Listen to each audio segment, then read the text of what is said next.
Pharmacy was also a major profession in this regard. So the Pharmacists Association was founded in 1852, and there were a number of interest groups there, and so the science of pharmacy was not necessarily the focus. And so there were a lot of competing agendas of these various organisations, and they're all scrabbling to, on the one hand, to get some kind of sense of themselves as a professional body, also wanting to stake out their territory, because of course these people were in business, and at the same time trying to fend off entities or practices that they felt were harmful, such as those associated with patent medicines. We also get this, so we've got this notion of rivalries coming through, and an increasing, just coming back to your comments, Alan, earlier on about prescribing practices and so on. This book by Musto, The American Disease, is a fascinating book, and he really does go into the development of these professional bodies, but also things like prescribing practices and so on. You know, where there'll be a practice in a year. You know, there was one doctor, I think I was reading recently, who were a pharmacist who delivered something like, well, no, it was a doctor, 350 prescriptions in a day. You know, sort of, you know, belting these things out. You know, so that the notion of professionalism and ethical practice was one that was really still being developed. I mean, you know, there were a lot of guys here who, you know, they wouldn't be looking very good at the medical school today. You know, they wouldn't be doing very well. So the emphasis there on the against the non-medical use of drugs, and also the patent medicines, the feeling the threat of loss of trade for its members, but also the rivalry between pharmacy and medicine in relation to who was going to control these substances, which were becoming increasingly seen as having a potential for risk. Right. So again, and this sort of parallels, these figures here kind of parallel our discussion last week in relation to the substances that were coming into from the New World back into Europe. And you notice here, and this is in a 5-year period, this massive increase, these massive increases in the use of these substances relative to the increase in the US population. And so this is around 1900. So at this stage, people were really starting to think, well, hang on, you know, we're actually starting to see some problems here. You know, what are we going to do about it? What kind of, and there weren't that many regulations. You know, there were a few Poisons Acts and stuff like that, like in New Zealand. I think the 1871 was the Poisons Act, that sort of thing. So there was some of this legislation, but there wasn't a lot of it, and yet people were starting to see issues. And well, as we'll talk in a minute, an archaic term now, Negroes, but this is this notion that there were certain people who were predisposed to using certain drugs, and those people were dangerous people, and this is something we start to get into. And we have this notion of this general notion of the drug habit and the drug fiend, and so Thomas de Quincey, of course, is quite a famous author and exemplar of this particular category, and his book had a significant impact on probably the sort of general kind of public discourse around the drug habitué, you know, the people who were using drugs for reasons other than medical reasons. And it was a very popular book,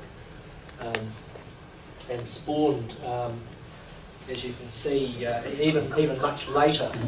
Here we've got Vincent Price here, and basically a movie version of the book sort of thing.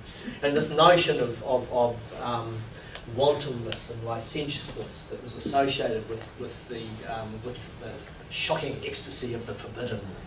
And of course the opium den, which by the 1900s in America was a relatively commonplace phenomenon throughout the country, and also to some extent in New Zealand, Australia. And Dunedin. Yeah. It was quite renowned. Yeah. Well, we're of course Dunedin had a very large Chinese population because of goldfields and so on. Arrowtown.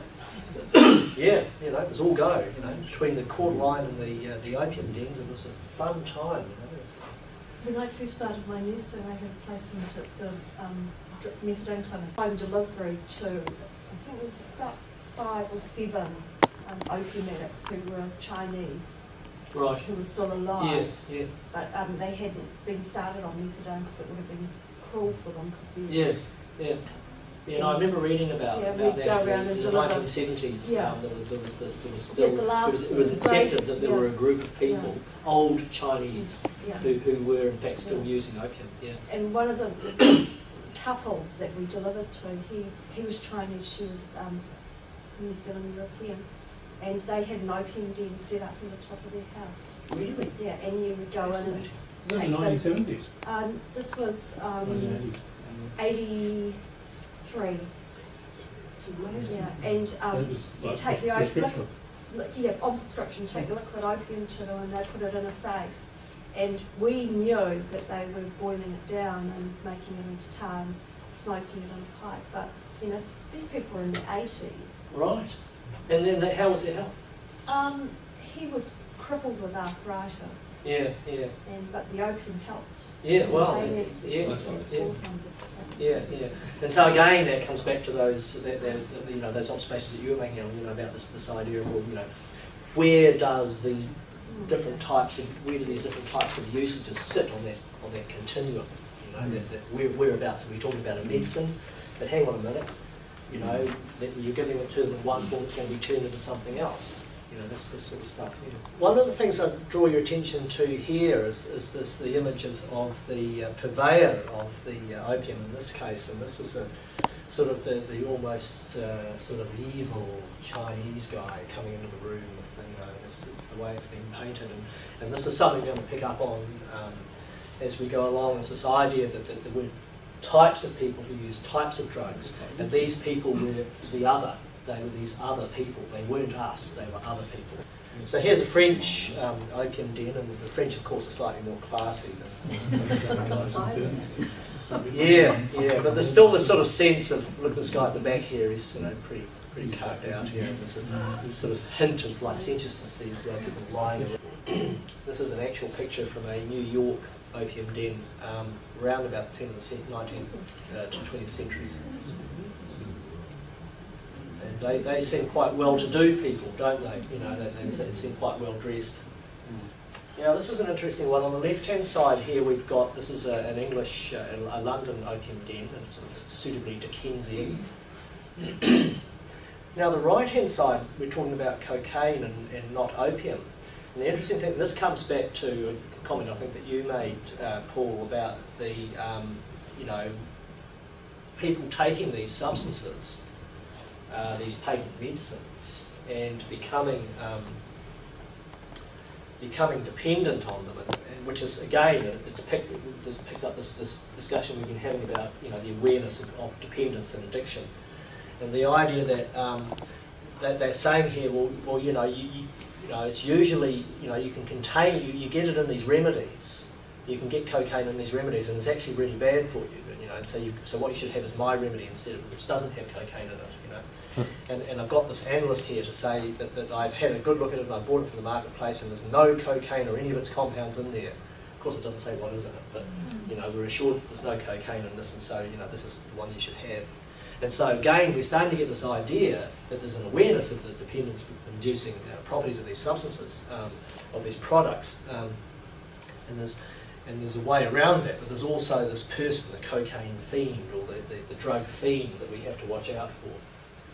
Right, okay, so we've got these three groups of people. We're going to just very briefly. So we have these the long association of the Chinese with opium, and their arrival as labourers and traders and so on into the gold fields right across the world, of course, New Zealand as much as anywhere else. And opium came with them. And